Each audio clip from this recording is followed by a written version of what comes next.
town hall? Like, could he still maybe come just to do something like that? And then the other question I would be curious to know is, with some of Elon's, China back.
Now it's quiet.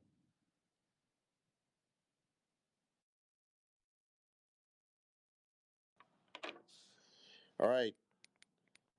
Good afternoon, good evening, or good morning, everyone, depending on wherever in the world you're joining us from. I'm broadcasting live from Twitter headquarters. It's David Sachs here. Elon is sitting next to me, and we want to welcome you to this historic Twitter Spaces event, and more broadly, a first in the history of social media. Tonight, I'm pleased to introduce two individuals who've done more to loosen the.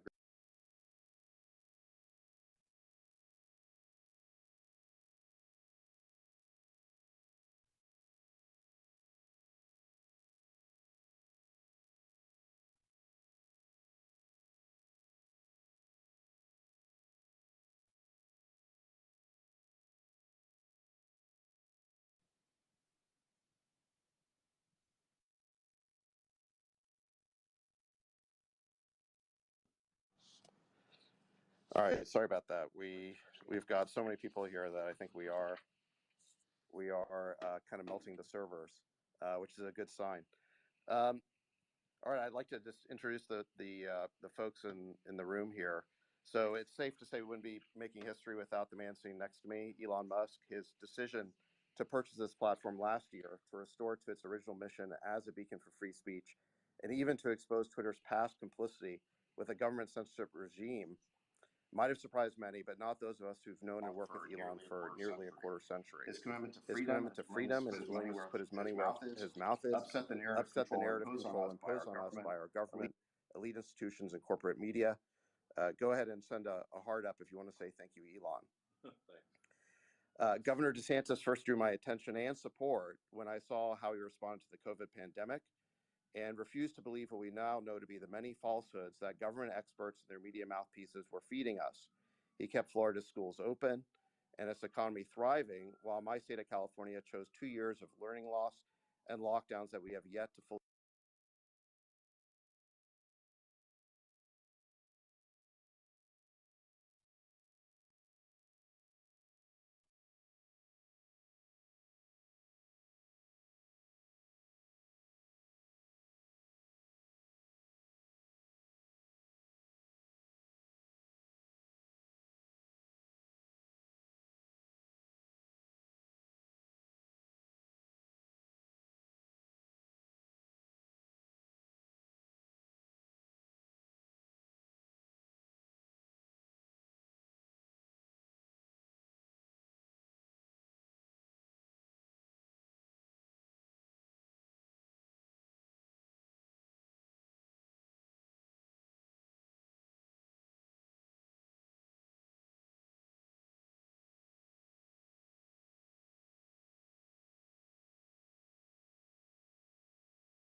Let's see. So, We on? yeah, I think so. Just to simplify this.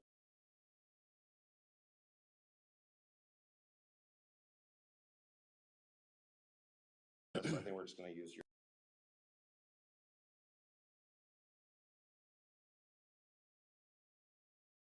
I think we're just going to use your.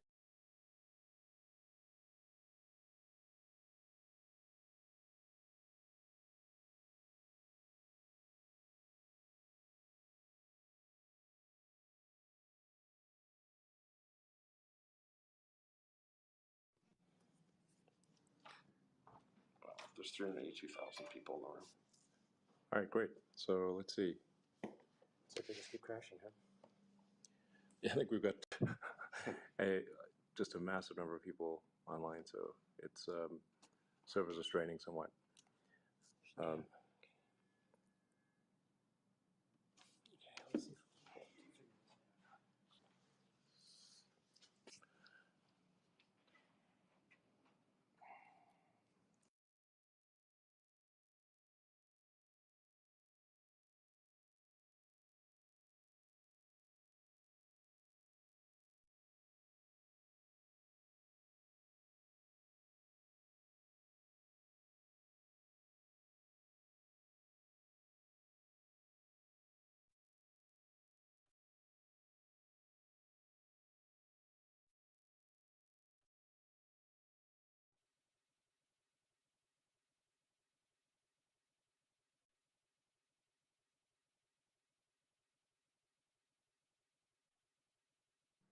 There's some delay.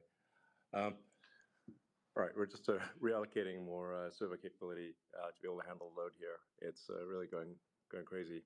So yeah, I'm obviously very excited to have Governor DeSantis make this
turn it over to Yeah. Well, let's see. So, yeah, Governor, there's been a lot of speculation over the last couple of months about your plans. I understand that you may have an announcement to make. We've got, I think, a record audience assembled here. Probably the biggest room that's probably ever been assembled online. What would you like to tell them? Not true. Well, I am running for president of the United States to lead our great American comeback. Look, we know our country's going in the wrong direction. We see it with our eyes and we feel it in our bones. Our southern borders collapse. Drugs are pouring into the country. Our cities are being hollowed out by spiking crime. The federal government's making it harder for the average family to make ends meet and to attain and maintain a middle-class lifestyle. And our president, well, he lacks vigor, flounders in the face of our nation's challenges, and he takes his cues from the woke mob. I don't think it has to be this way. American decline is not inevitable. It is a choice, and we should choose a new direction, a path that will lead to American revival. This also means replacing the woke mind virus with reality, facts, and enduring principles. Merit must trump identity politics. We must return normalcy to our communities. America's a sovereign country. Our borders must be respected. We cannot have foreigners pouring into our country illegally by the millions. We cannot allow drug cartels to poison our population with fentanyl.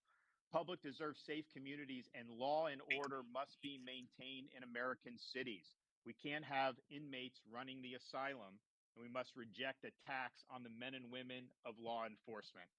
We also must reestablish integrity in our institutions. This includes the military. I'm proud to be a Navy veteran, an Iraq veteran, and I revere our services. But when revered institutions like those in our military are more concerned with matters not central to the mission, whether it's global warming or gender ideology and pronouns, morale declines and recruiting suffers. And you need to eliminate these distractions, and we need to get focused on the core mission. We also cannot have true constitutional government if the most significant issues are decided by the whims of unelected bureaucrats rather than the people's elected representatives. Reestablishing integrity in our institutions means we must reinvigorate our constitutional system by returning the government to its rightful owners, we the people. No social or economic transformation without representation.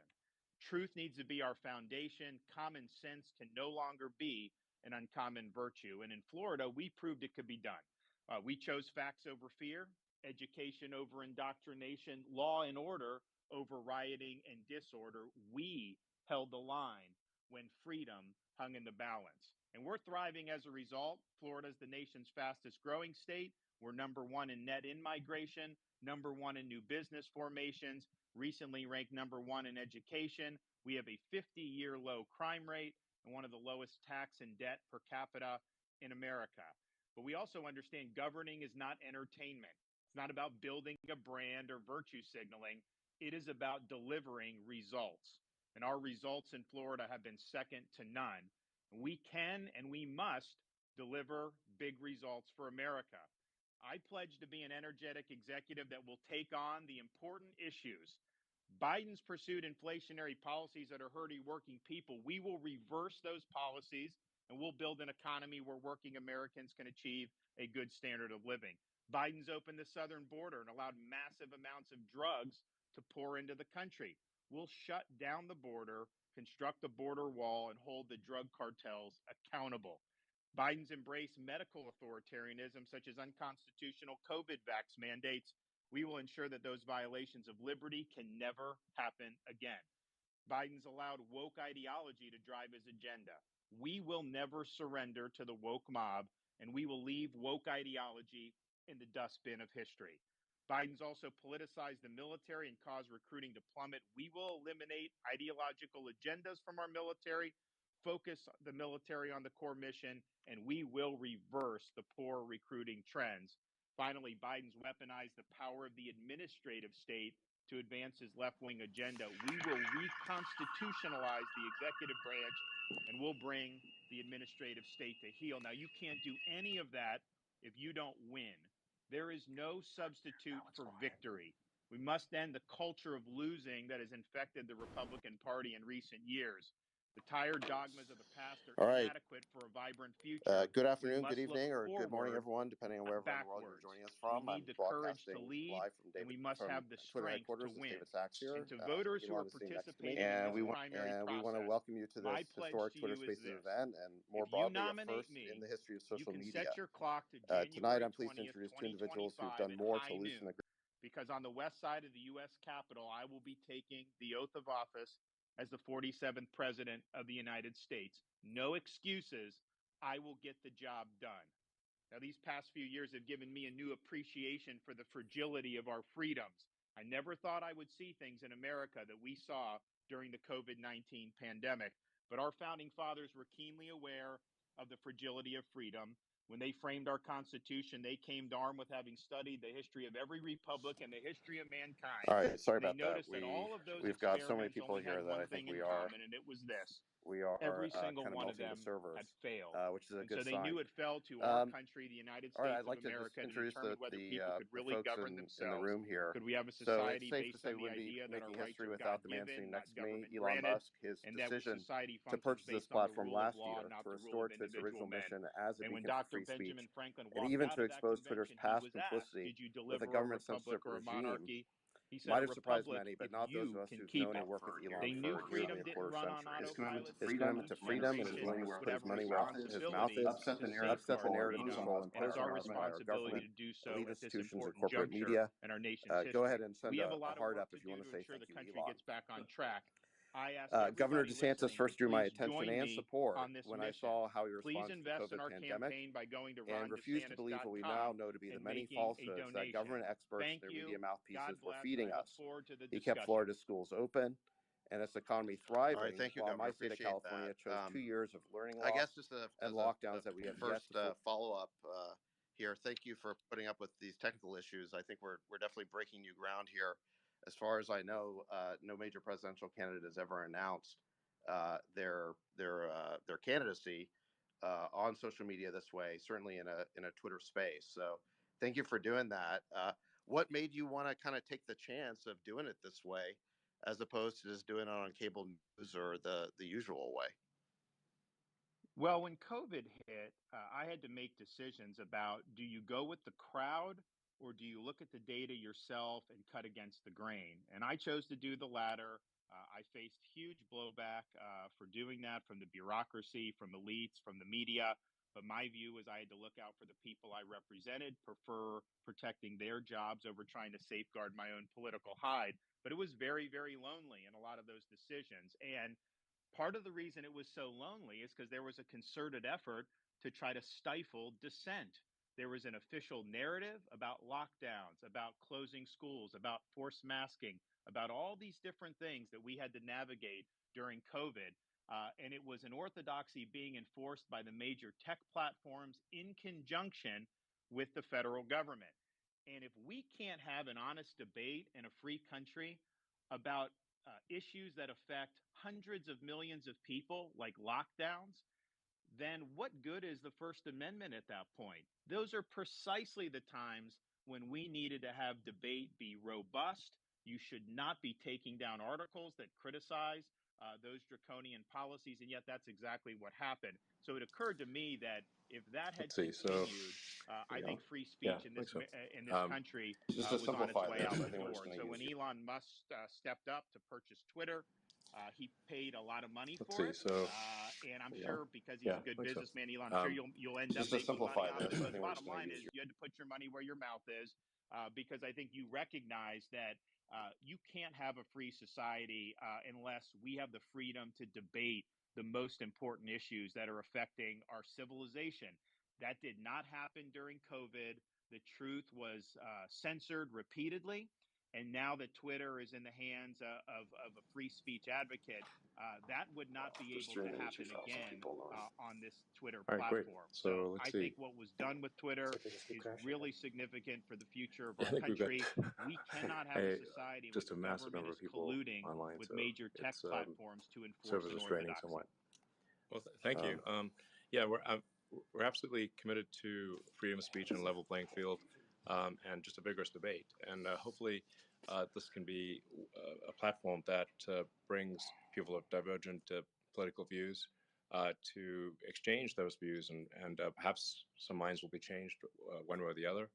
And but it's just incredibly important, as you highlight, that the First Amendment is irrelevant if all the media and all the and the government are operating in lockstep. It makes the most important amendment, the one that was most urgently added to the Constitution, moot if you cannot have free and open debate. Um, so Twitter was indeed expensive, but free speech is priceless. Awesome. Thank you. So, Governor, I'm going to ask some questions while we get some other kind of speakers in the queue to ask questions. I think maybe some people knew this announcement was coming because there's been no shortage of hit pieces on you Yeah. in the press over the last week or two. I want to ask you about some of these accusations that are being leveled at you.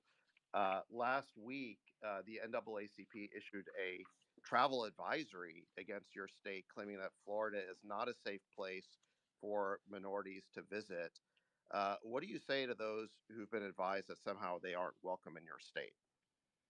Claiming that Florida is unsafe is a total farce. I mean, are you kidding me? You look at cities around this country, they are awash in crime. In Florida, our crime rate is at a 50-year low. If you look at the top 25 cities for crime in America, Florida does not have a single one amongst the top 25. And if you look at cities like Baltimore and Chicago, you got kids more likely to get shot than to receive a first class education. Yet I don't see the NAACP batting an eye about all the outrage and the carnage that's happening in those areas. So this is a political stunt. These left wing groups have been doing it for many, many years. And at the end of the day, what they're doing is colluding with legacy media to try to manufacture a narrative.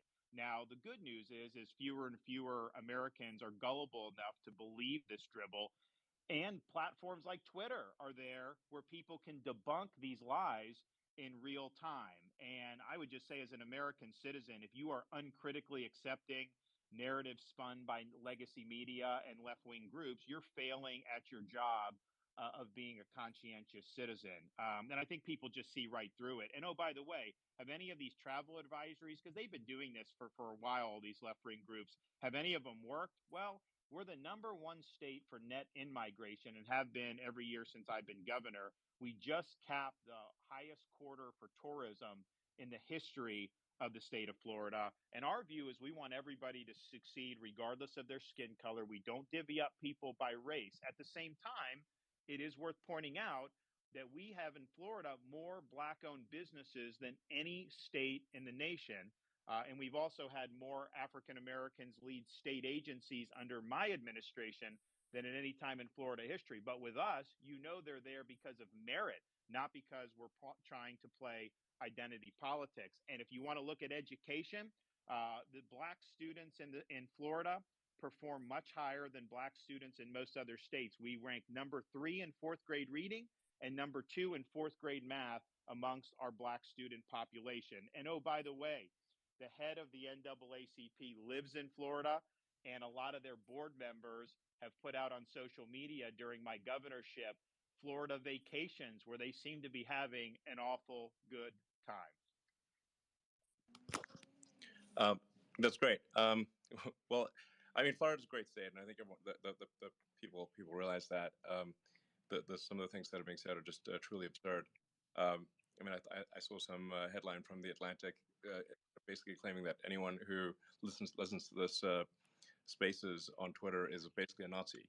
That was the Atlantic, and oh, then Atlantic, and yeah, then yeah. Vanity Fair said that that you were hosting or interviewing because David Duke wasn't available. Oh yes, yes. Although I'm yes. not totally sure who they were saying was David Duke. I don't know if it was you or Governor DeSantis. It's sort of a little bit unclear, but I think this is a function of the legacy media, these corporate journals. They're in their little bubble, and to draw allusions to stuff like that, I mean, how crazy do you have to be? But in their little bubble, it sounds like they're making some type of profound point.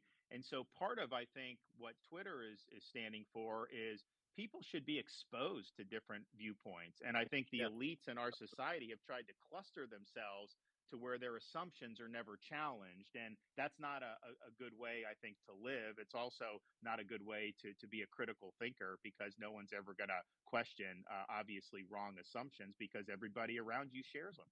Absolutely. and I think they become totally hysterical because they don't like the idea that their control over the media is being, disintermediated. Yeah. Because now, candidates for president can just speak directly to people through platforms like Twitter. Yeah, I mean, the amazing thing about Twitter and things like Spaces are that, although I happen to be hosting it, well, I had to switch over to David hosting it because my account was actually There's too much interest, but my account was yeah. breaking the system. Um, but it's there's really never been a, a mechanism before where someone could address the nation, or anyone who wanted to listen to them could, from anywhere in the world, United States or anywhere. So I think this is a really profound change. And it's also like it's not just whether the media reports something, and an article is true or not. Even more powerful is deciding what the narrative is. And Totally. so, so it's just like, if there's only so much you can actually fit in a newspaper, or a magazine, and there's only one thing you can really put on the cover of a magazine. So that whoever's deciding that is deciding to not talk about other things. Whereas with a public digital town square like we have here, it's possible for the public to choose the narrative. It empowers the people instead of a very tiny elite cabal, which I don't recognize the irony of me using that phrase. But nonetheless, it's true, and you can judge by the results that this is a means for the people to decide the narrative, and for the people to decide what which way a debate will go, not sort of five editors in chiefs of a few newspapers, basically. Yeah, and I think one of the really crazy things that happened during COVID is that social networks really started censoring dissenting viewpoints on COVID, medical viewpoints that ended up being totally correct in lockstep with what the mainstream media was doing. So basically, big tech platforms were undermining their main reason for existing, which is giving people a choice. And actually, there's somebody who I think knows more about that than any of us, which is Dr. Jay Bhattacharya, who's a professor of medicine at Stanford. I want to pull him in here.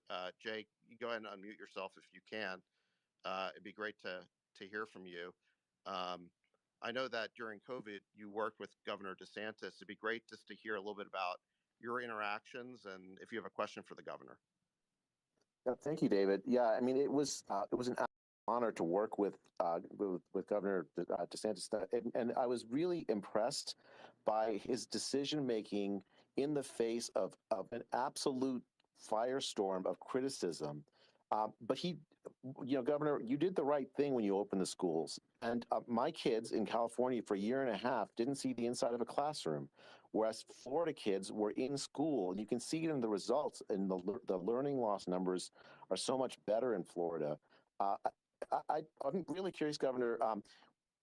As you're running for president, what are your thoughts about reforming, the public health authority in the United States and the federal government, the CDC, the FDA, the NIH? How do you see the reforms we need so that the mistakes of the lockdowns that happened during the pandemic don't happen again when there's another pandemic?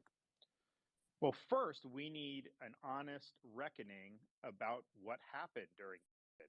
And the only honest reckoning is that all of those agencies, all of the elites, the public health establishment, they failed. They instituted bad policies. Obviously, it's a novel virus, but I think what happened was, when the data was becoming more and more apparent that the path they were on was wrong, they doubled down and wanted to do it even more. And I really believe, had Florida not just kind of stood in the way, I think this country would have had rolling lockdowns for probably a 2-year period. And so their impulses were authoritarian. They were not following the data. And I think the US government needs to acknowledge the failures. And I think all of those agencies need to be cleaned out.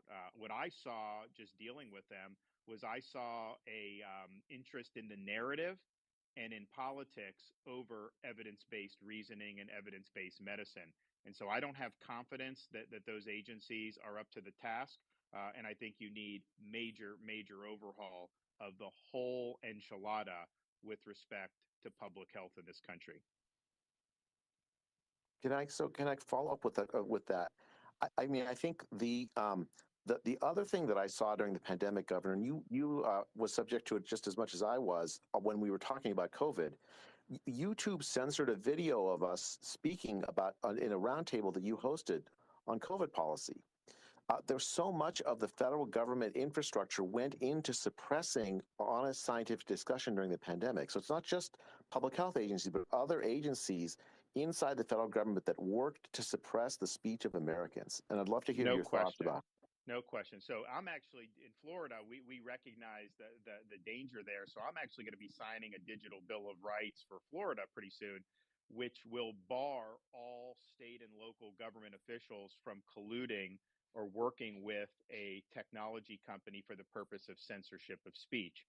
Because you're exactly right. You had people in the White House, you had people in all these other agencies working with these platforms to try to take it down. And oh, by the way, what did they censor Dr. Bhattacharya for? It was a roundtable discussion that I led and convened. We had Dr. Bhattacharya, MD, PhD from Stanford. We had Martin Kulldorff from Harvard Medical School, and we had Sunetra Gupta from Oxford, who was generally viewed as one of the best epidemiologists across the pond until she became anti-lockdown. So these are all eminent people. And what are we discussing?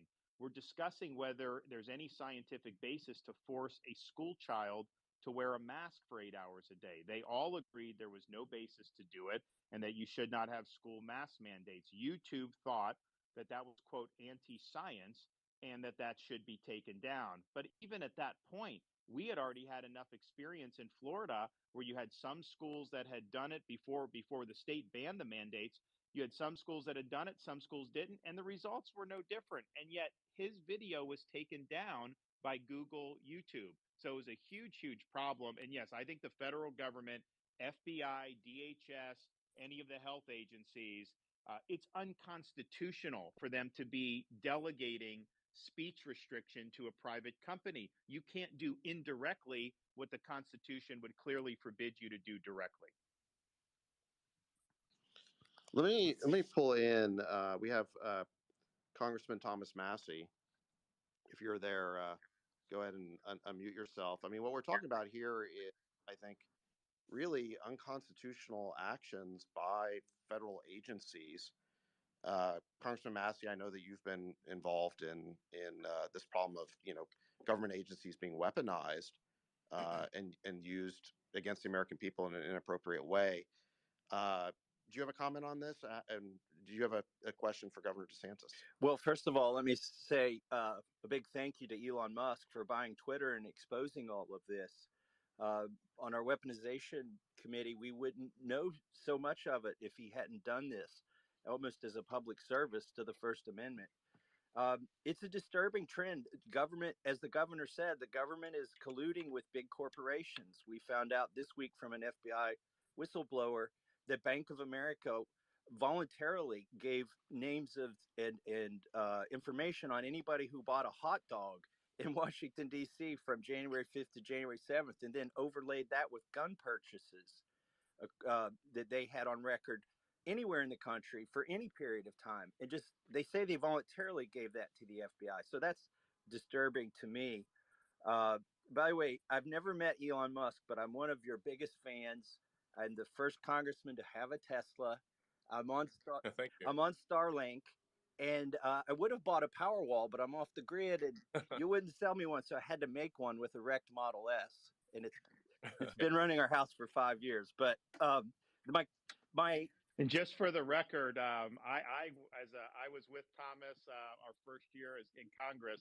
He's got the Tesla, but his license plate is Kentucky Coal. So it's he's probably one of the only people that have that in the country. Thanks for outing me, Governor DeSantis. But no, so Governor DeSantis, my question to you is, you served here in Congress for 6 years with me, and why is it that Congress is so feckless at reining in these government agencies, and what do you think we need to do?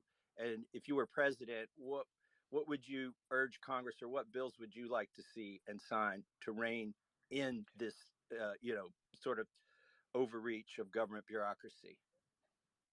Well, first, I think there's a lot that the executive branch can do, and all I will say when it comes to these agencies, we'll go into this a little bit more as the campaign goes on. But buckle up when I get in there, because the status quo is not acceptable, and we are going to make sure that we reconstitutionalize this government.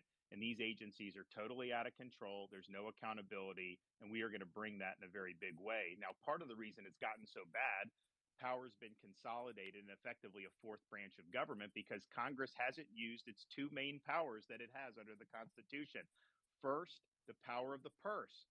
If an agency is gauging in conduct that is outside the realm of what is legal, or you think it's not good for the public interest, then you can remove the funding for those operations. There's nothing that they're not entitled to get the same level of funding every year, and yet Congress runs the government on autopilot, either continuing resolutions or massive omnibus spending bills. So these agencies are all bulletproof. They know that they're going to end up getting something similar or more every single year, and it creates an incentive for them to abuse their power. The other thing you can do is actually legislate, so you're not delegating to the bureaucracy key issues regarding how to enforce federal law. You should define what you want. All they should be doing is implementing. Instead, Congress will basically give an invitation for the bureaucracy to make really important substantive decisions. And so Congress may never vote on something, and the bureaucracy will cite a law from 20 years ago and do things that are going to transform our society or our country. That is not the way the founding fathers drew up the So Constitution. would you sign the Reins Act? We passed it out of judiciary today. Oh yeah, no, of You want course, yeah, that's a no-brainer. That would, I think, be a great check for that. I also think that we're going to have a good chance to see some of this Chevron deference really curtailed, or maybe even eliminated, based on the U.S. Supreme Court's upcoming jurisprudence. And I think that's another reason why the bureaucracy has become so powerful, because courts have basically been told they can pretty much do what they want, and courts are supposed to just defer. I don't think that that's actually correct. I think the courts, they have to make a judgment about what does the law actually say, and you can't just defer to quote unquote experts in the bureaucracy. Thank you. All right, shifting gears, Governor, I want to ask you another topic that's been in the news a lot is Disney.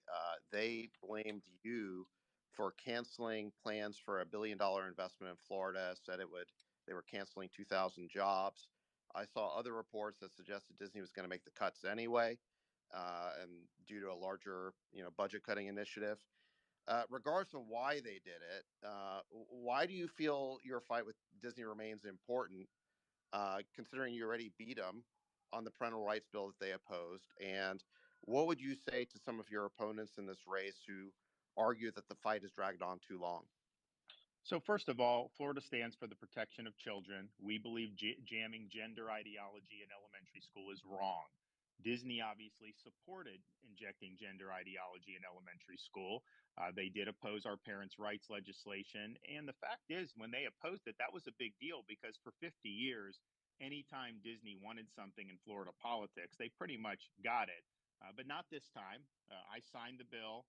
We did, as you say, win on the issue. But what happened was, Disney's posturing, some of the other statements that their executives were making, kind of the corporate culture, had really been outed as trying to inject matters of sex into the programming for the youth. And I think a lot of parents, including me, look at that and say, that's not appropriate. I mean, we want our kids to be able to just be kids. And that's kind of our mantra. So you had this setup that Disney engineered many decades ago, where they actually had their own government that they controlled with no accountability. They were exempt from the laws that all their competitors had to follow, massive tax breaks, and they even racked up municipal debt. And Florida basically put them on a pedestal many decades ago and joined the state with this one company at the hip. We just didn't feel that we were comfortable maintaining that relationship. And so we ended their self governing status. So Disney has to live under the same laws as everybody. They got to pay the same taxes as everybody, and obviously they'll be responsible for those debts. So the reason why there's a quote fight is just because they filed a lawsuit against the state of Florida, trying to get their special privileges reinstituted. But I don't think that that's good policy. And I think some of these Republicans that are taking Disney's side, they're basically showing themselves to be corporatists because these are all corporate goodies. This is not the way you would run a competitive economy, and the arrangement had really outlived its usefulness, but it persisted because Disney was so politically powerful. I think the company's ethos have changed in a way that's alienated a lot of people in our legislature and in Florida, and so there was really no justification to keep it. But make no mistake, they're suing to try to get special privileges. People are making money in Florida hand over fist because we have a great business climate. That's not good enough for them. They want to be treated differently than Universal and SeaWorld, and we don't think that that's appropriate. So, I think that they should withdraw the lawsuit, but obviously we're going to defend our actions because we think we have the right to do what we did. It's funny. The media used to criticize Republicans for being in the pocket of big corporations, and now they're attacking you because you're not. Well, not only that, David, it's interesting because the media in Florida for years had hammered Disney, and they would point out like that this was not a good arrangement because Disney was not accountable to anyone. I mean, when the state control board took over this district, the firefighters came to the board and they said, "Hey, we weren't getting survivor benefits for some of these widows," and so the state control board actually paid out some of the benefits that they were getting stiffed on. There were a lot of people in Central Florida who were really thankful that there was some accountability being brought to bear because, I mean, it's human nature. If there's no accountability over any individual or entity, of course, they're going to behave differently than if you have normal accountability. But the media was always very hostile to that. But just because I happen to be involved in bringing it back to reality and making sure that they were under the same laws, well, then all of a sudden they're running to Disney's defense. I mean, are you kidding me? And oh, by the way, on this project, they had announced this many years ago. They had not done anything for it, but that is actually not in Reedy Creek. So that was in a different part of Orlando. And so none of the issues that are involved in their suit would have made a difference there. Obviously, as a publicly traded corporation, they have a fiduciary duty to do what's best for their shareholders. So I'm assuming if they were in better financial shape and they saw the project as lucrative, they would have gone forward with it. But I think clearly they've had some problems with their stock price and a lot of other issues. And I'd also just finally point out nobody probably has made Disney more money than me because they were open during COVID and they were closed in California. And that went on for many, many months, where literally I had all the theme parks in Florida opened in 2020. People are going, it's safe, they're having fun. And the California parks were closed. I think they were closed for over a year out in California. So we were, I think, a much better place to be doing business, certainly since I've been governor. Great. Let me shift gears here to the topic of education. I want to pull Chris Rufo into the conversation. I know he work with you on some initiatives. I think, one other thing that the mainstream media has, I think, bashed on is they've kind of started promoting this narrative that you want to ban books from school libraries, you refuse to teach kids about slavery or other unpleasant realities of American history, or pretend that gay people don't exist. um, since many people, I think, in this room, we're now up to, wow, over 271,000 people. So this is, I think, totally unprecedented in terms of the numbers of people we have participating. By the way, I think Twitter's working much better now. I think it crashed because when you multiply 500,000 people in a room by an account with over 100 million followers, Yeah. which is Elon's account, I think that creates just a scalability level that was unprecedented. But with my meager followership, it seems to be working much better. Yeah, no, it's we have some scaling issues specifically related to my account. At one point in January, if I tweeted above a certain size, it would crash the servers. Yeah. And then anyone else who was tweeting at the same time would lose their tweet as well. So in any there's some event, scaling yeah, issues. yeah. Well, we're breaking new ground it's, here. it's good that there's scaling issues. Yes, you're breaking new ground when there are bugs and scaling issues. But in any event, back to the question I was asking you, Governor DeSantis, about education. The media has been, saying you're trying to ban books. You refuse to teach kids about slavery. You want to say that gay people don't exist. What is the truth of the matter for people who maybe have never heard from you before. And then I want to pull Chris Rufo in on this as well.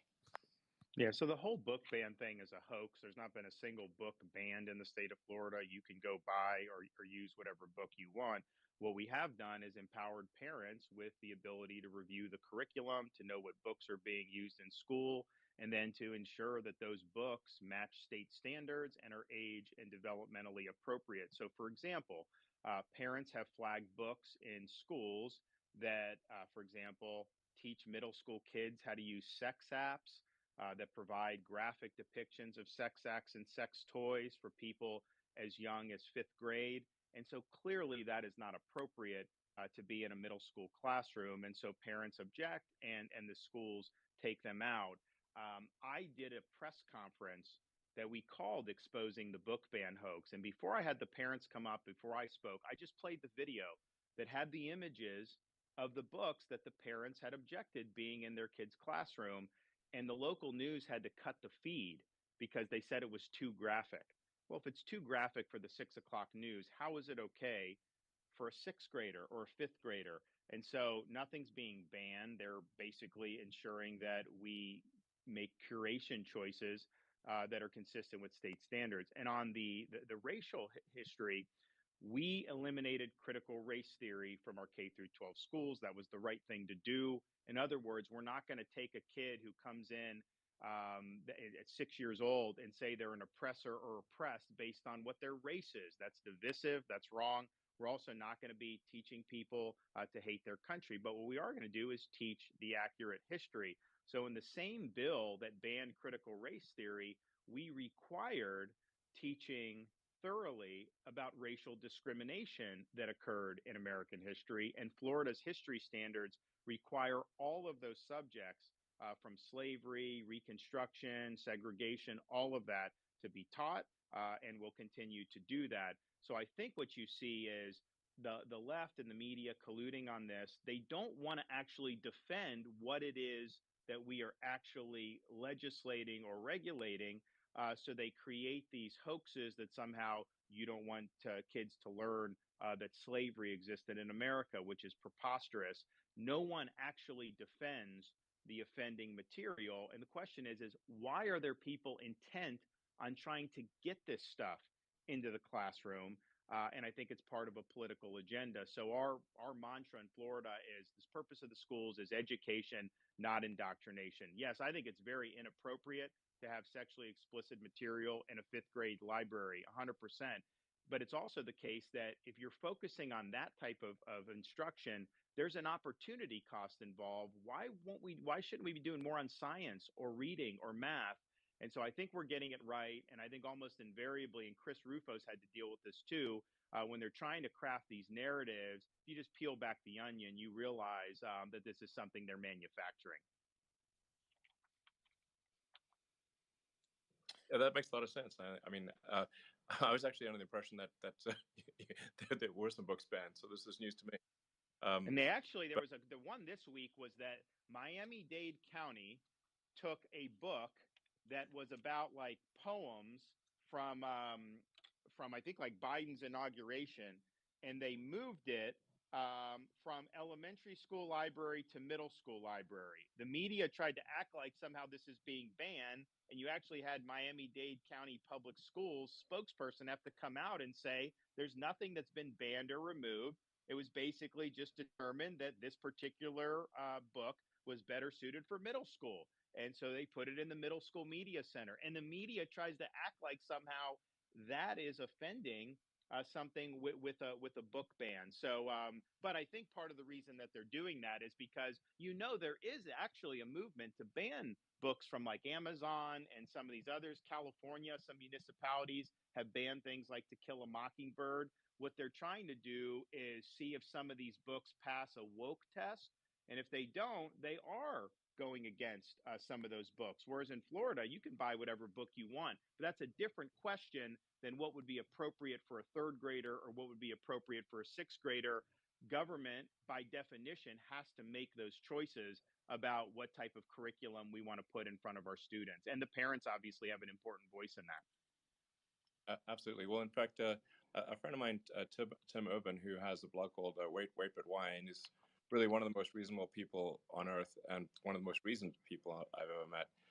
Had a lot of trouble actually publishing his book, simply because it debated sort of sacred cows of woke ideology. But an incredibly reasonable book. So um, that is the kind of de facto book banning and de facto book suppression that I see quite a lot of. Is that the publishers are unwilling to take risks. Let me shift gears here for a second because I know we're running out of time. We're supposed to end, I think, around 4, but 4 Pacific. But thank you for giving us a little bit extra time here, Governor. Shifting gears to a major federal issue, immigration. We see I've seen these videos on social media and on TV of what looks like just insanity at the border. What is your take on what's going on there, and how would you address that as president? Well, I'd reverse what Biden's doing. You need to shut the border down. You should not be entertaining these asylum claims for people crossing illegally. Asylum is a legitimate thing, but these are people that, when they come, I mean, they're being persecuted. These people coming overwhelmingly are economic migrants that are coming across many other different countries. They should be applying for asylum there if they were, truly qualifying for that, but they're not. They know that if they just show up at the southern border, and these are people all over the world that are coming illegally, they know that they will get a sheet of paper saying, okay, come back for a court date in 3 years, and they get released to the interior of our country. It's an absolutely insane system. So we'll stop that. We will move on day one by declaring a national emergency. We will construct a border wall. We will make sure we have remain in Mexico and that we're not entertaining those claims in that way. And we really need to hold the Mexican drug cartels accountable because they're facilitating a lot of this migration. They obviously make money off of it. They treat a lot of these people very horribly as they're trafficking them through Mexico and into the United States. And of course, the cartels have been responsible for moving massive amounts of fentanyl into this country, and that's killing tens of thousands of Americans every year now. And what they're doing is they lace the other types of drugs with the fentanyl. So you may have like a teenage kid doing something they probably shouldn't do, but in prior generations would not have been fatal. And now, if it's laced with fentanyl, these kids can overdose and die. And so mothers are losing kids as a result of this fentanyl epidemic. And I just don't think you could allow these criminal organizations to continue poisoning our population. So it'll be a day one issue. We will bring overwhelming amount of resources to deal with it, and we are going to stop this insanity once and for all. There's a, I think, follow-up question on immigration from Steve Dace, who is a national radio personality and I think an important commentator in the great state of Iowa. Steve, do you have a comment or question? I think you just need to unmute.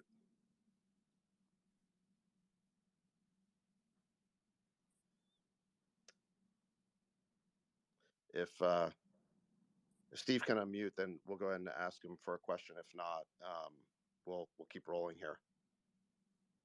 All right, 3, 2, going, gone. I'm there, All right, guys. sorry, Steve. I'm there, guys. Oh, Sorry there about you There go. he is. All right. Yeah, I'm my bad. First of all, I want to echo what Congressman Massey said to Elon.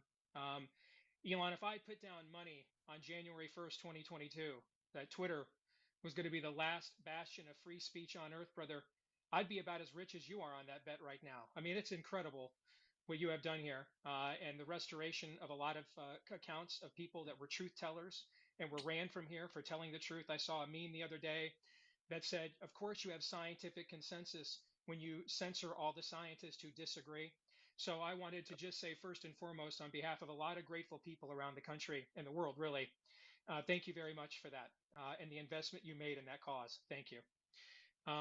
A question is a follow up to you, Governor, on this very issue with immigration. We have heard a lot over the years lock her up, drain the swamp, going to build a beautiful wall. Mexico's going to pay for it. And crowds cheered and everybody loved it. And brands got built and nothing got done. What is the bottom line assurance that you can make to the people that are listening right now, all over the world and all over the country, that you can actually do the agenda that you just articulated when others tweeted about it and talked about it, it then couldn't actually follow through? It's a great question because I share that frustration. I think even my worst critics in Florida will acknowledge when I tell people I'm going to do something, I don't make promises or say I'm going to do something lightly. I've thought it through, and I know that I am going to follow through on what I tell people I'm going to do. So this is one. There will be follow through. Number two, I understand the different leverage points that you would have under Article 2 of the Constitution. I studied that a lot at becoming governor about Florida's Constitution, doing the same thing for the federal Constitution. And you've got to know how to use your leverage to advance what you're trying to accomplish. So, for example, there's leverage that we can use vis-a-vis Mexico that I think presidents have not been willing to do. I think sometimes for political purposes. But I'll look at, okay, what are all the variety of options we can do? Which buttons can I push? And I will do that to be able to bring this issue to a conclusion once and for all. We had Hurricane Ian come through Southwest Florida, Category 4 plus storm, September of 2022, and it did a lot of damage. But one of the things it did, it knocked out a bridge going from the mainland to Pine Island, and it severed the Sanibel Causeway in 3 different locations. And the local told it's going to take 6 months to get that stuff repaired. And so they came to me, even though these were not state-owned bridges, and they said, "Can you help us?" And I said, "Okay, I'll do it." So I got my guys together. I said, "Listen, no bureaucracy, no red tape, and no excuses. Get it done. We need to open these bridges back." Pine Island Bridge reopened 3 days later. Sanibel Causeway opened 2 weeks after that, way, way ahead of schedule, because we wouldn't take no for an answer, and we wanted to make sure we got it done. So for me, it is not a campaign slogan that you get in and then forget about it. As an American citizen, if I wasn't running, this would be an issue that bothers me. I've put a lot of my capital as Florida governor involved in combating illegal immigration. We banned sanctuary cities my first year. We just did a strong anti-illegal immigration bill in Florida that's working. I've put marine assets in the Florida Keys to help the Coast Guard repel boats from places like Haiti. I have people at the southern border right now helping Texas, and we've even been able to relocate illegal aliens to places like Martha's Vineyard. So I don't think any governor has probably gone out of his way to do more to try to make an impact on this issue. And I'm not going to take no for an answer. And I think our voters are sick of the empty promises. They want to see action.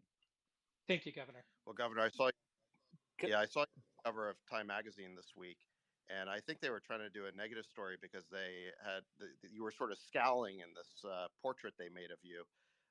And in the article, they call you, they compared you to the Terminator.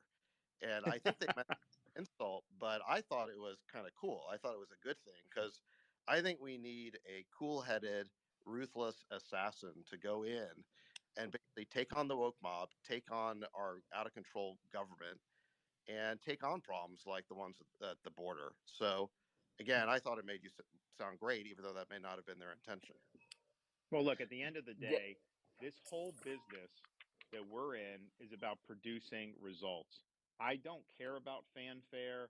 I'm the governor, like that is, I'm known, right? And I go around the state and everything, and people are very nice. And so, I mean, I appreciate the well wishes, but I don't need any of the fanfare. I don't need any adulation.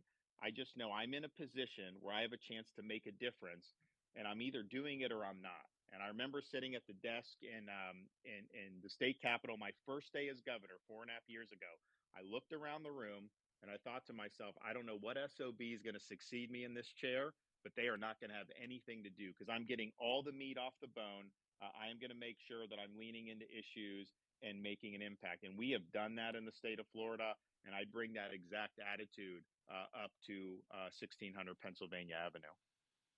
Governor, I'd love to jump in and follow up on that, Chris Rufo. And I've had the honor of working with you in the past few years on critical race theory, gender ideology, and the DEI bureaucracy. And what I've seen up close and personal is that while many conservative politicians, going back decades, have made headlines and got on television playing culture war, they never actually get anything done. And what you've done over the last few years is really astonishing. You've eliminated CRT from all Florida's public institutions. You've stopped gender ideology dead in its tracks in K through 12. And just last week, you eliminated the DEI bureaucracy in all of Florida's public universities. They'll be shut down completely.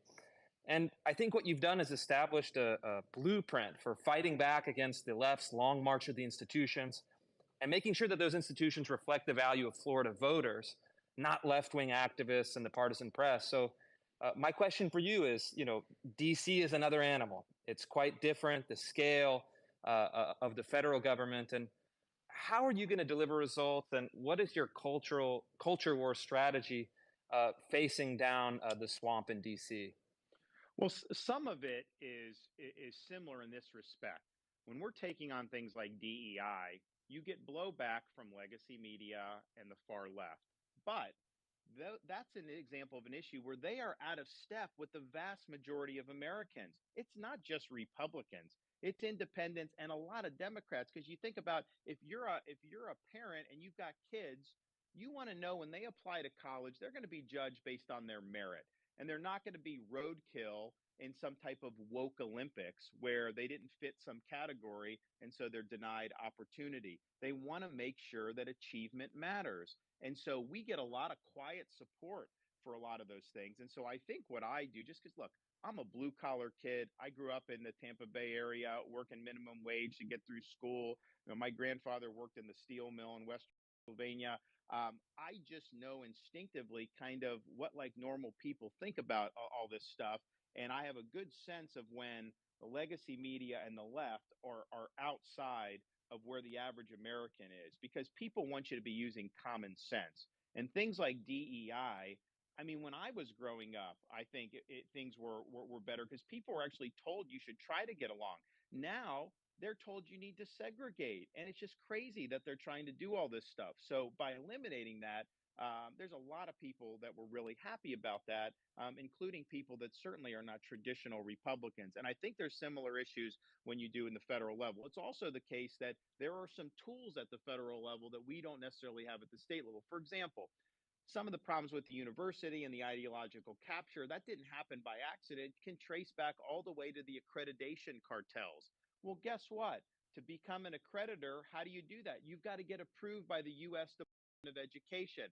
So we're going to be doing alternative accreditation regimes where instead of saying you will only get accredited if you do DEI, you'll have an accreditor that will say we will not accredit you if you do DEI. We want a colorblind, merit based accreditation scheme. And so, as president, controlling that agency, you can then approve other types of accreditation. So, I think part of it is just knowing where are all the pressure points? How does it get to the point that we then see and that somebody like you will run a report on? Like when you see some of the outrageous stuff that's generated in some sociology department at a university, that didn't just happen out of thin air. There's a reason why we got to that point. And I think that there are some tools with the federal government where you can push back and try to get these institutions moored in a more foundational direction about, hey, we're pursuing truth here.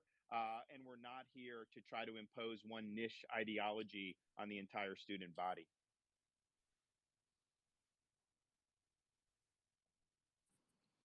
Great. Shifting gears, Dana Lash, you have a question or comment for the governor? I do. And thank you both so much for your time, for joining us in a very new way. I really appreciate that. I think it's really cool. And for your support of free speech, too. And Elon, I have to say thank you for taking the arrows and for unthrottling the accounts of all of us who got in trouble for sharing a New York Post story about a laptop. And Governor, I wanted to thank you for your leadership and your unwavering support of Second Amendment rights. And you're on my program tomorrow, and I just got to say, you got my vote in the primary, so I appreciate it very much. You were talking about DEI just a minute ago, and I want to ask you both about this growing threat against natural rights and free enterprise. It's this threat of debanking. Now, I know that, Elon, I've read so much about you and what you've gone through. You've called ESG criteria evil incarnate.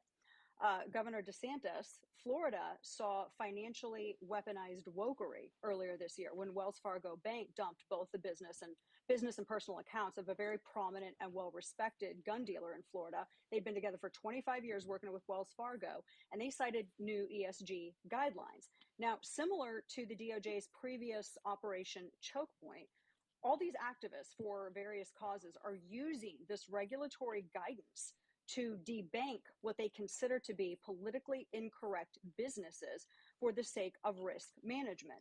Now, we say that our rights should not be infringed upon by the government, but what can and should be done about activist guided financial institutions and these payment processors who are essentially cutting off law abiding citizens and businesses?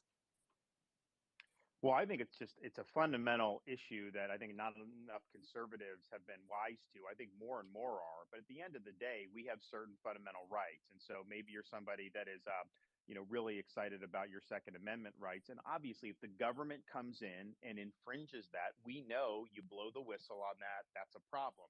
But what if Wall Street banks are colluding?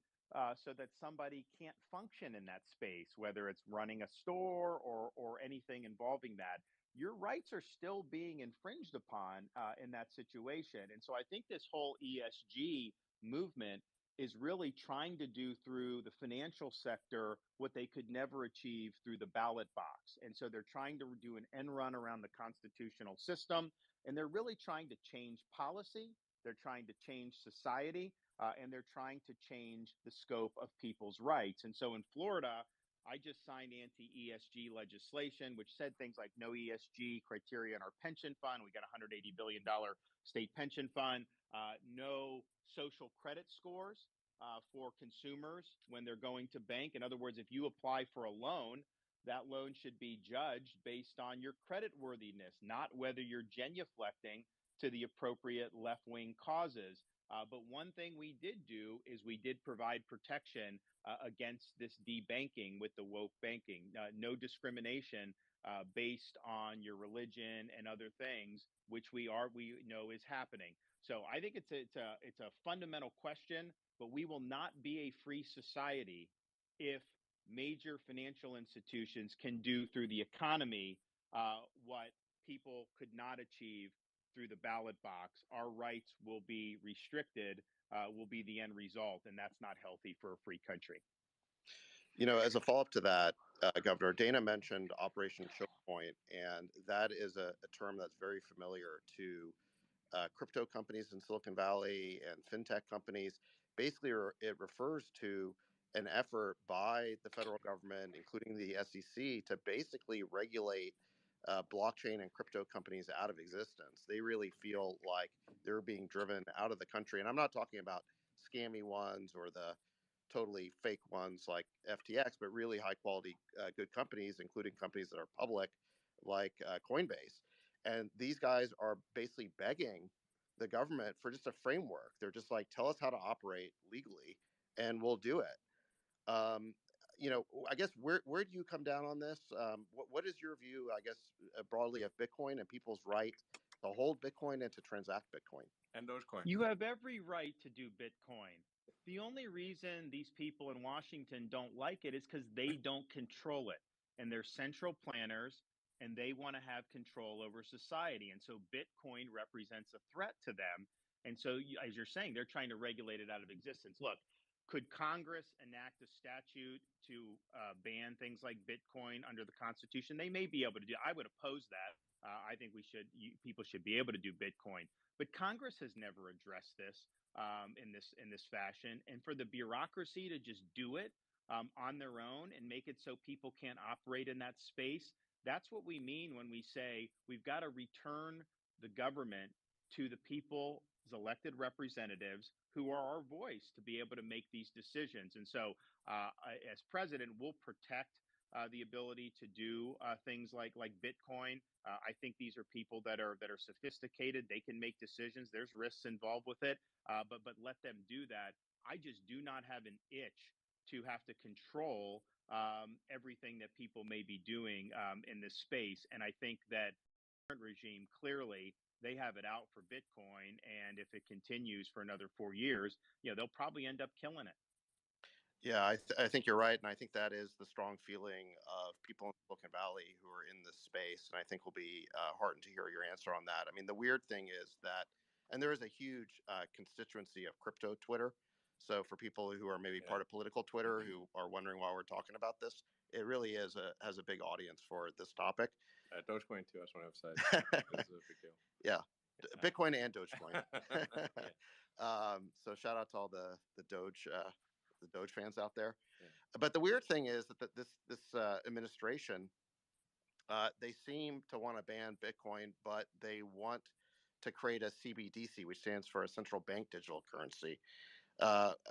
What's your take on that?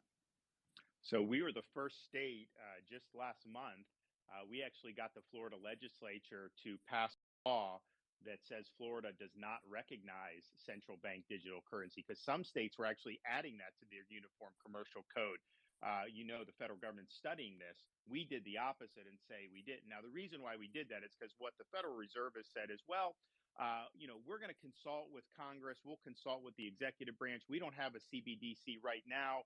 And ideally, we would get authorization for Congress. Well, wait a minute. It's not ideally. You must get authorization from Congress. I don't think Congress would authorize it. So if they unilaterally try to do this, we're trying to provide protection for people here in Florida. I know Biden did the executive order. They're studying it. I can tell you, if I'm president, we are not doing a central bank digital currency. I think that that would be a huge, huge imposition on people's financial freedoms and financial privacy. And oh, by the way, what would the logical result of this be? If the central authority has oversight over this, of course they're going to start imposing ESG criteria. Oh, wait a minute. You filled up your gas tank 3 times this week. You can't do any more. The sky of how they would be able to manipulate this. So I see it as a massive transfer of power from individual consumers to a central authority. And I don't think that that's good for a free society. So I'm a no on central bank digital currency. Sounds Great. good. Yeah. Great. Well, Governor, I want to thank you for the time. I mean, we could go for hours here, but I know you only had an hour and we've gone over that. So I want to be respectful of your time. I know there's so many people who want to ask questions, and we should do it again. I mean, I think it was fun. I think this is great. And we'll make sure that that we come back and do it again. This is a great platform. I mean, I would like to see other platforms going in the same direction, but a healthy democratic society needs the robust debate. So I just want to thank everybody for listening in, and I'll just make that pitch again. We want you on the team. We'd love for you to go to rondesantis.com and make a donation so that we can get this done on this nomination and win the election in November of 2024. God bless everybody, and thank you. Thanks, Governor. And yeah, we have over 300,000 people in the room. It's really been pretty incredible. And, we started with some technical issues because of the sheer scale of and unprecedented nature of what we were doing. But it's not how you start, it's how you finish. And I think this finished really strong. So, yeah, I think it's just really great for the people to hear directly from presidential candidates and to have it in a conversational tone, which obviously results in, it's going to be imperfect because it's not scripted. So, but it's genuine. And I think that really gives the people an opportunity to understand who might be their president in a way that's real. So thank you very much for coming on and doing this. And the invitation's open to any other candidates who might want to do this. Absolutely.